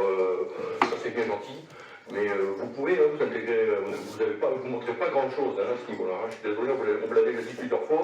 Là, vous me tendez la perche, c'est l'occasion de vous le dire. Tous les 15 jours, le matin, on est là à pas d'heure pour installer le marché. Et il faut qu'on revienne au début d'après-midi ou qu'on reste sur place même. Tous les 15 jours, on garantit que ça revient vite pour débarrasser. Et bien souvent, vous venez, vous vous installez, vous passez du bon temps, mais après vous repartez, vous nous laissez tout en état. Voilà. Alors vous voyez, il y a plusieurs manières de contribuer, montrer déjà ça, puis après on verra si on vous intègre dans nos réflexions. Sur ce, c'est pas un débat, je ne rends pas la parole. Attendez, juste, excusez-moi, monsieur le maire, vous nous accusez, vous me permettrez de compléter, on vous a déjà dit que nous étions disposés à venir vous aider. Il suffit que Martine Galine nous passe un coup de fil, vous avez nos numéros de portable, vous nous dites quel dimanche vous voulez qu'on vienne, on ne va pas venir comme ça, on ne sait même pas à quelle heure. Mais attendez, excusez-moi, quand on y est, nous n'y sommes pas en tant qu'élus, nous y sommes comme habitants simple. Et nous ne restons pas, alors je reformule, et nous ne restons pas forcément jusqu'à la fin du marché. Nous vous le redisons, puisqu'a priori ça a du mal à être entendu, nous sommes prêts à vous aider, il n'y a aucun problème. Martine Galine, nous vous proposons, quand vous voulez, on vous l'a déjà proposé, vous nous envoyez juste un petit SMS pour nous dire on a besoin de vous, on n'est pas assez nombreux pour tel dimanche, et nous viendrons avec grand plaisir. Je crois qu'on ne peut pas vous le dire autrement. Juste un point quand même sur le groupe de travail. Nous avons déjà dit, et monsieur le maire, il me semble que vous ne l'ignorez pas, l'idée d'un marché faisait également partie de notre programme électoral. Donc, oui, monsieur Solaire, vous ne le découvrez pas, je pense que vous l'avez lu. Donc, justement, je trouve que c'est super, c'est-à-dire que s'il y a bien un projet sur lequel nous étions d'accord, c'est celui-là. Donc, travaillons ensemble dessus. Nous avons tous envie, et en effet, ça a été un très beau lancement. Il me semble même, et on pourra regarder les vidéos s'il y a besoin, vous avoir déjà dit à quel point on était content de ce marché. Donc s'il y a besoin, je vous le redis. Bon, a priori, il n'y a pas besoin de le redire, donc je le redis quand même, parce qu'a priori, on a l'impression qu'on est contre ce marché. Donc nous sommes pour ce marché, on le trouve très bien, il répond à une demande, et nous sommes prêts à vous aider. Je pense qu'on ne peut pas vous dire plus ce soir. On est prêt à vous aider en termes de logistique, en termes de temps, et aussi en termes de réflexion pour encore accentuer la dynamique de ce beau marché. C'est tous les dimanches, un dimanche. Alors, Emmanuel, rapidement, parce que c'est pas une question, c'est pas un débat. Allez, rapidement, juste, bon, moi j'entends tout ça, hein, on ne dit pas que vous êtes contre le marché, mais par contre, l'initiative, l'aide, on n'a pas besoin de vous inviter à nous aider, ça se présente comme ça. Non, mais je l'ai demandé il n'y a pas longtemps, le 14 je termine, février. c'est vrai qu'on vous voit effectivement, et nous, quand on est là le dimanche, on n'est pas là pour faire de la promotion de l'équipe municipale en tant qu'élu, on est là justement parce que ce marché... Surtout pas d'ailleurs, pas du tout, évidemment. Ce marché pour vivre, il a besoin de nous. Ce marché pour vivre, il a besoin de nous parce que la mise en place, et venez voir ce que c'est peut-être pour vous rendre compte de la difficulté de le tenir. On fait beaucoup d'associatifs, je pense qu'on sait très bien de quoi il s'agit quand il s'agit d'organiser des manifestations et on est très présents sur le terrain. Madame Garnabé, je suis en train de m'expliquer. Du coup, je disais, les tables, les chaises, c'est nous qui les sortons, c'est nous qui les rangeons et pour le coup, vous pourriez être là et on n'a pas besoin de vous envoyer ni un texto, ni un SMS. À quelle heure? Dites-nous, à quelle heure? Tous les jours, c'est 9h, 15h. Donc, à nous, tous les jours de marché, tous les jours de marché, je vais sur les mots, tous les jours de marché. Il ouvre à 9h, vous n'arrivez pas à 9h pour l'installer? Non, on vient avant. C'est pour ça que à quelle heure? À quelle heure? À quelle heure?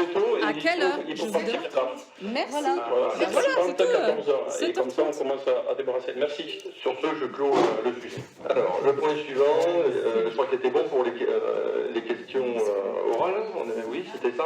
Oui, parfait. Oui. Alors, je vais aux questions diverses, notamment, je vais vous parler déchets, puisque bon, tout à l'heure, on n'a finalement pas répondu donc, aux questions que vous avez posées. Alors, rappelez tout simplement qu'en effet, il y a des évolutions importantes, notamment avec le biodéchet donc, qui arrive sur l'ensemble des communes du Grand Pic Saint-Loup. Bon, il faut que donc... à partir donc, du 2 avril 2024, on devrait être organisé donc, pour s'occuper de ces biodéchets. Alors il y a plusieurs façons de le faire, en effet, avec des bacs individuels et en effet des bacs collectifs. Il y aura d'ailleurs la présence de la communauté de communes, je rappelle ici la date, c'est le 10 mars, jour de marché d'ailleurs, jour de marché, qui seront présents donc, au fond du boulodrome. Et qui seront là pour à la fois donner des explications, répondre aux questions, montrer en effet comment utiliser les conteneurs individuels et aussi les distribuer. Donc c'est le 10 mars. Donc à compter du 2 avril 2024, en ce qui concerne notre commune d'Ématel, nous allons avoir des changements sur la collecte. Notamment puisque nous allons passer au biodéchets et vous savez aussi avec le déploiement également du tri qui fonctionne très très bien. Je voudrais souligner ici et remercier l'ensemble des Matéloises et des Matélois. La poubelle jaune aujourd'hui se remplit beaucoup plus que la poubelle verte. Donc le nouveau challenge qui est le nôtre désormais, c'est d'avoir un seul tour de collecte pour les déchets des poubelles, des déchets organiques classiques. Et puis, nous aurons un passage avec une poubelle jaune qui pourra être augmentée en taille. Donc ça, c'est l'objectif de l'Interco, c'est de remplacer les poubelles jaunes par des contenants plus importants, parce qu'il y a de plus en plus de volume. Vous l'avez certainement constaté les uns et les autres. Il y aura 2 jours de collecte séparés. Donc, en ce qui concerne notre commune, le lundi sera le jour de la collecte de la poubelle jaune. Et le jeudi, qui était le 2e tour de la poubelle verte, sera le 1er tour et l'unique tour de la semaine. Voilà. Donc on va, en effet, on est en train de préparer tous les supports de communication pour informer bien évidemment les Matélois sur ces changements. Il y aura évidemment en appui de l'IDI aussi des articles qui sont déjà, je crois, en production. En ce qui concerne les points de collecte pour les biodéchets. Alors en effet, le premier a été installé, vous l'avez vu. Hein, il y a des contraintes particulières à installer ce type d'équipement. Déjà, il faut être sur un sol qui n'est pas un sol bétonné. Donc, il faut être sur de la terre. Donc, on ne peut pas les installer n'importe où. L'objectif, c'est de pouvoir en placer 3 sur la commune et qui puissent être placés, on va dire, à des distances cohérentes par rapport aux différents quartiers. Bien évidemment, on va privilégier aussi des emplacements éloignés comme un peu des habitations. On ne va pas mettre ça contre un mur de clôture. Vous l'avez certainement compris. Donc il faut qu'on trouve des solutions. On travaille avec les services de l'Interco et on n'a pas encore complètement validé les 2 autres points de collecte. Voilà. Donc celui-ci est prêt, mais les 2 autres pour l'instant, on imagine qu'il en faut un à l'entrée. Et qu'il en faudrait peut-être un au niveau peut-être des écoles dans cet environnement-là. Mais pour l'instant, il faut y réfléchir. Et il faut encore avoir le sol adéquat et les conditions pour le poser. Voilà, donc le travail est en cours. La communication, vous avez interrogé sur la communication, toute la communication va suivre bien évidemment sur cette information relayée par la communauté de communes. Voilà ce que je voulais vous dire. Il y aura de l'animation, il y a de ça. Bon, globalement, tout ça vise à diminuer la production de déchets, vous l'avez compris. La dynamique est déjà bien engagée concernant notre territoire, mais il y a encore à faire. Voilà.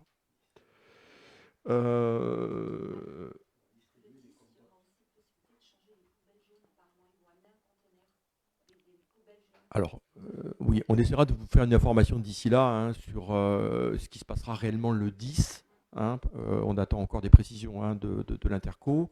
Les services seront présents, il y aura un camion, je pense qu'il y aura peut-être la possibilité d'échanger sa poubelle, mais je ne me vois pas en train de balayer ma poubelle dans la voiture, moi, mais bon, on verra. Non, mais je pense que c'est une liste, à mon avis, pour ceux qui voudront augmenter la taille de leur poubelle, ils pourront, je pense, ça va être plutôt des fichiers d'enregistrement, et puis après, habitation par habitation, on viendra vous livrer une poubelle plus grande, et puis reprendre l'ancienne. Voilà, tout ça va se faire.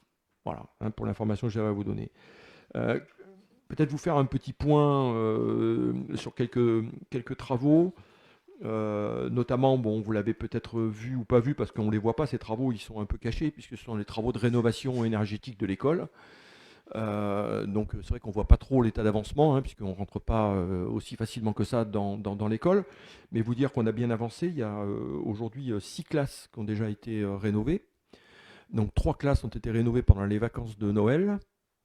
Je remercie d'ailleurs la mobilisation des services de la commune, bien évidemment, pour coordonner tout ça. La participation là aussi des élus, merci aussi pour ceux qui ont participé pour le rangement. Et puis les entreprises qui se sont prêtées à cet exercice de travailler pendant les fêtes de Noël, ce qui était quand même pas évident. Ça a été reproduit pour les vacances de février, donc là on en sort, puisque lundi les enfants ont repris l'école. 3 autres classes ont été réalisées, là aussi. Quand je dis réalisées, c'est les éclairages qui ont été remplacés avec des éclairages à LED adaptés, avec des variateurs de luminosité, donc une lumière qui s'adapte en fonction de la lumière de la pièce, de la lumière du jour. Il y a également tous les plafonds qui ont été complètement refaits, bon, avec évidemment l'isolation, des nouveaux plafonds. Enfin, tout a été bien travaillé. Les menuiseries sont en cours d'installation. Il y a encore pas mal de choses encore à faire, mais bon, ce sont des belles menuiseries. Ça vraiment donne un petit coup de jeune, je vais dire, à l'école. Donc voilà, tout va bien. Il y a les lanterneaux aussi qui ont été remplacés. Vous savez, les lanterneaux, ce sont les puits de lumière qui sont dans chacune des classes. On avait la possibilité, en effet, de descendre le plafond et de faire des plafonds plats partout, mais on a souhaité garder ces entrées de lumière. Donc il a fallu remplacer tous les lanterneaux. Il y a encore du travail, puisqu'il y a le lanterneau, notamment, qui est dans la salle principale de l'école, dans le hall, qui doit être remplacé, qui sert aussi notamment pour le désenfumage et autres. Donc ça c'est une grosse opération. Donc voilà, tout va bien. L'étanchéité aussi est en cours. Il y avait des problèmes d'étanchéité, ils seront traités dans le cadre de cette opération. Donc ces travaux vont continuer. Il y a encore d'autres travaux qui vont être réalisés pendant les vacances de Pâques. Et la dernière phase sera terminée avec les travaux du toilette des WC dans la cour de l'école primaire et l'agrandissement de la tribu qui seront prévus pendant l'été. Voilà. Donc à la rentrée de septembre, la rénovation énergétique de l'école sera terminée avec la pose aussi des panneaux photovoltaïques pour aussi là les économies d'énergie. Et puis donc il y a des travaux aux écoles qui ont été faits. Je ne sais pas si Faustine les a, donc je vais lui laisser vous les présenter parce qu'il y a pas mal de choses de faites pendant les vacances.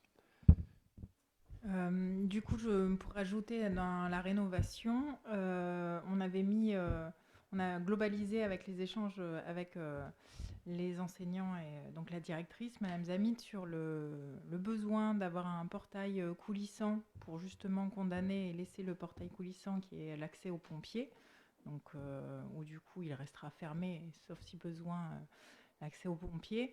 Donc vous verrez à côté du petit portillon un autre portail coulissant qui facilitera en tout cas l'accès entrée et sortie aux enfants, entre autres avec les vélos et les trottinettes. Donc ça faisait partie de cette petite surprise à la rentrée où on adaptera après par la suite ce qui avait été demandé aussi par la directrice, entre autres, qui a un visiophone dans sa classe, puisque les allers-retours sur les entrées et sorties, donc comme c'est déjà installé en maternelle, donc ça arrivera très prochainement. Et puis, vous avez dû voir un début d'installation d'une barrière sur l'accès au parking maternel, où il était question, puisque dans les comités enfance, on avait parlé de cette problématique de se garer, d'avoir cet accès, mais qui n'était pas sécurisé pour nos enfants qui sortaient de la maternelle. Donc, cet accès sera donc bien condamné une bonne fois pour toutes, puisque la chaîne n'a pas fait son effet.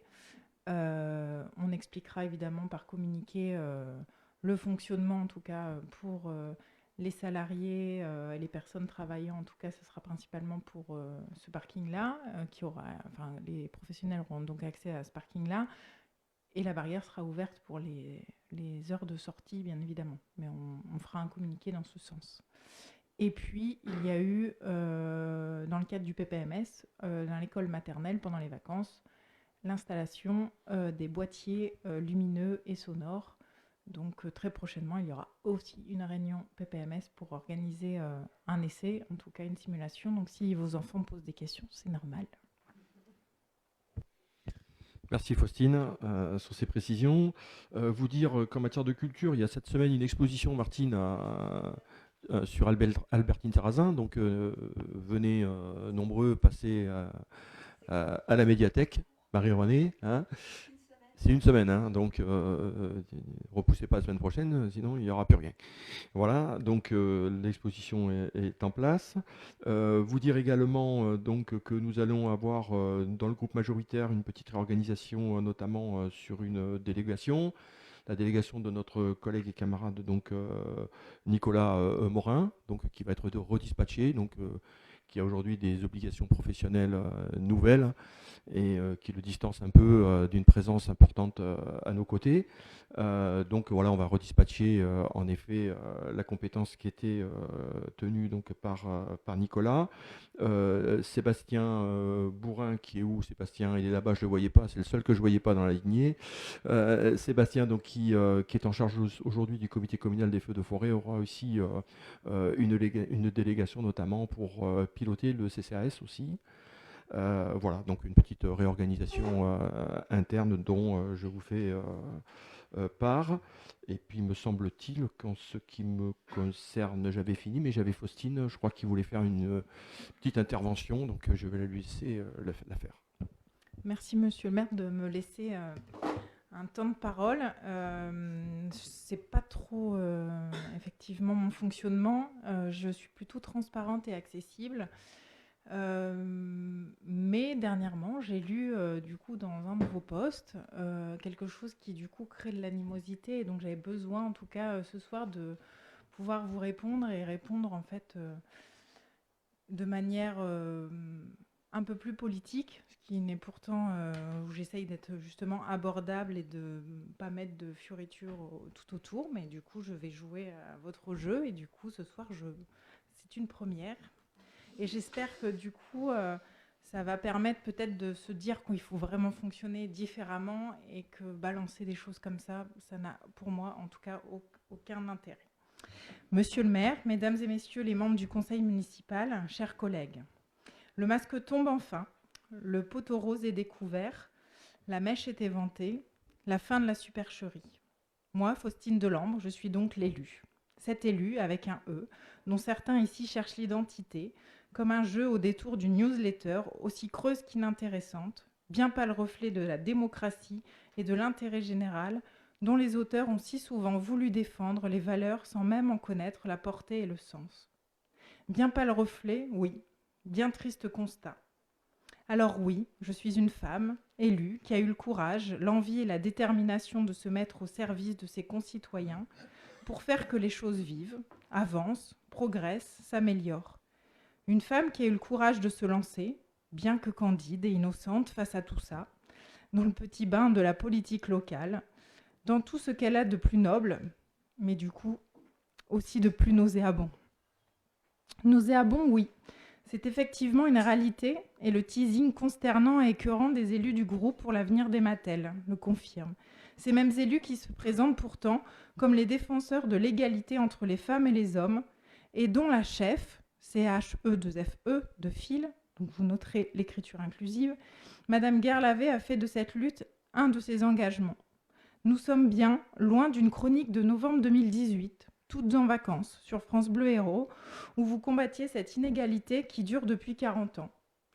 Envoler les fameuses primes, celles de la double journée de travail, le repas du soir, le bain, les devoirs des gosses, etc. Aujourd'hui, vous pourriez rajouter les réunions du conseil municipal, les groupes de travail avec l'association des parents d'élèves, les rencontres avec le personnel communal, l'engagement auprès du CCAS, les fêtes des écoles, etc. Autant d'etc.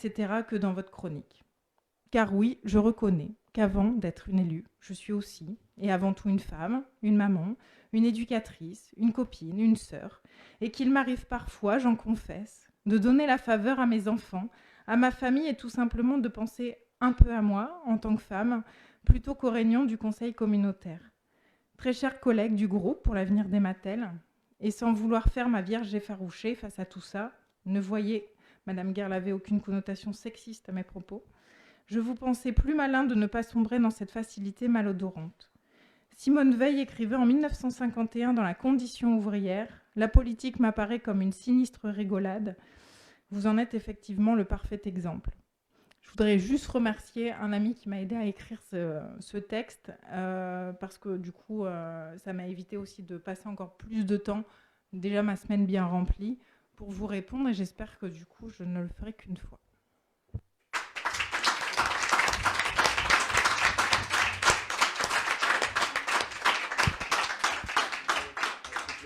Sur ce, je sonne à la fin du conseil.